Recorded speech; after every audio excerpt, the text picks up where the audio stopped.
to receive the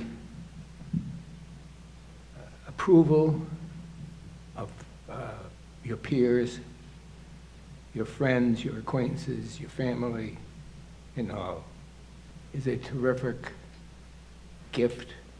It creates a memory that I will always share with all of you. I'm so grateful for all of you to have come here tonight. This has exceeded any expectation I had of what was in store for me tonight, and it was a lot more than I had anticipated. Some of it, I don't know, Neil, where you got the business about limbo, but you know, they say of lawyers and trial lawyers that if it's not addressed by a lawyer, maybe it didn't happen.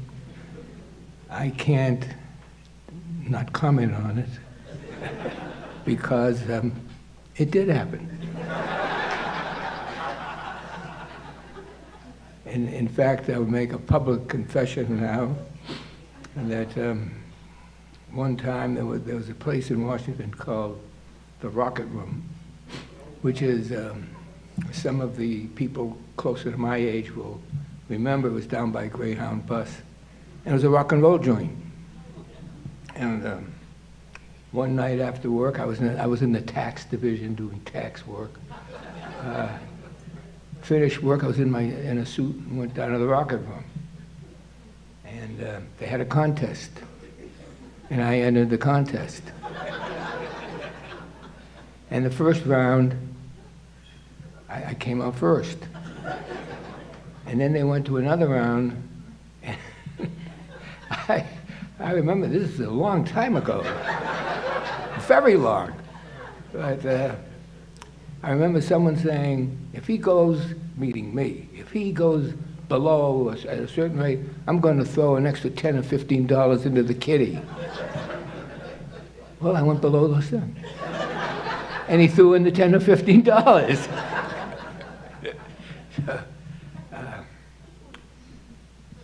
A lot of what Neil has said is very kind on his part, and frankly, I have to say, I think I didn't know about whom he was talking and to whom the remarks related. I think they were others rather than me, but they were very kind, and the best thing right for tonight is having you people present, because you're my friends. Many of you, or most of you, I've worked with you one way or another, had contact one way or another. It's very special that you're here for that. I also would be remiss if I didn't talk about Tom Lewis, because he's a remarkable man. We haven't really talked about how I came to the fishing school. I came to the fishing school because my wife, Pat, who's here tonight, had suggested to me that I take a course at the servant leadership school that was run by the Church of the Savior in Adams Morgan. So I went there and took a course. Today I couldn't tell you what that course was about, who taught it, who was, what was studied, what the name of the course was, who did whatever. Absolutely no memory of that. But I do have a memory of meeting one of the co-persons in our class, and that was Tom Lewis. And he had been a former police officer, as you've heard that, and I had been a former prosecutor at the time.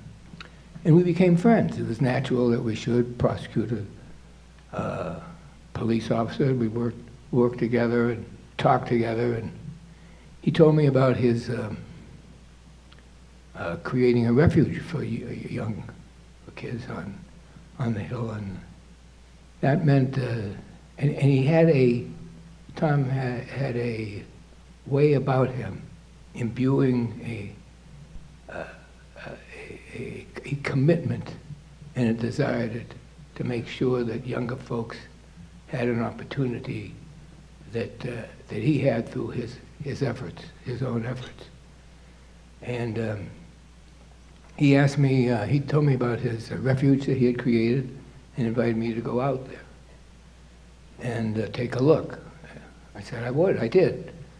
And some of you have heard me describe this. It was on Wiley Street, 1200 block of Wiley Street, northeast. Now, as a prosecutor, I've been to some tough areas around this city, as had a number of you others in the room here. And that place had broken bottles, open cans, no greenery, just it was desolate. And I drove up a little nervous about getting out of my car and going in to the address, but I parked the car, went inside. What a contrast. What a place. There were children reading. There were children learning computers. There were children just getting a meal that they would not get in their own home. It was wonderful to observe. The atmosphere with Tom presiding was just remarkable. Something that you could not forget if you witnessed it. And there was somebody committed. There was somebody doing something about it, and having an effect, as you've heard through the various awards here tonight.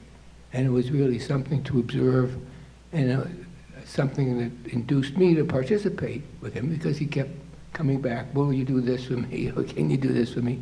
I never said no. How could anybody say no? I mean, it was because of what he was trying to do, and the good that he was trying to bring about. And all of it got back just to an experience I had earlier, before I had met Tom, but I was out in far northeast that Neil referred to, tutoring individuals one at a time. And the first person I was asked to tutor was a 13 or 14-year-old, 12 or 13-year-old young fellow, very nice fellow, nice, even-tempered, interested, polite, wanted to learn, made an effort, and all the right things in a sense. And when we started off, I asked him, I asked him, what do you like to be called? Your name, how do you like it? Because he had a first name and a second name, both 2 syllables short, but I said, which one? And the reason I asked him was the middle name was the first name on his written work.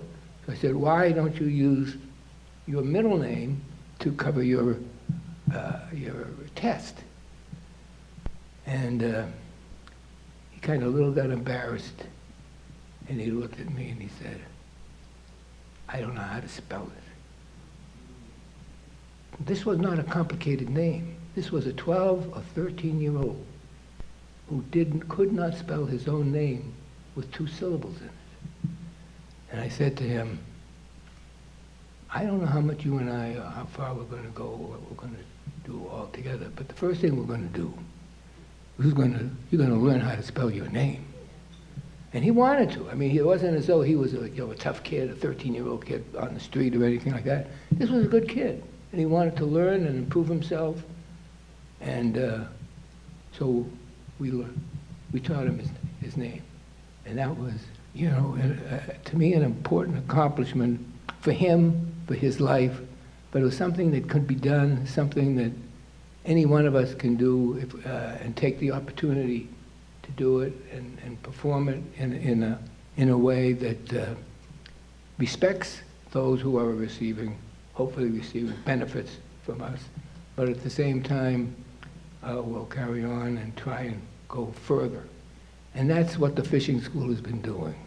And with that, I'll finish. It's had the benefit of Tom Lewis for 15 or 20 years with incredible perseverance and commitment to the children. It was the children he wanted. When he was an officer, when he was in the police department and rode around in the car, and kids, young children would come up who did not have fathers, and they'd ask him if he could be their daddy. And that had as he himself would tell you and acknowledge, that had a remarkable impact, great impact on him. And he wanted to do something about it. And when I saw that 12 or 13-year-old who couldn't spell his own name, I wanted to have the opportunity, to take the opportunity, as so many of you have done here, to try and improve things to the point where that won't happen again in our school system, in the fishing school, and other school projects as well. There will be every effort to make sure that a person knows his own name and similarly participates in other activities that benefit the community. So in closing, let me thank you again for the honor you do to the fishing school and the honor you do to yourselves. Thank you very much.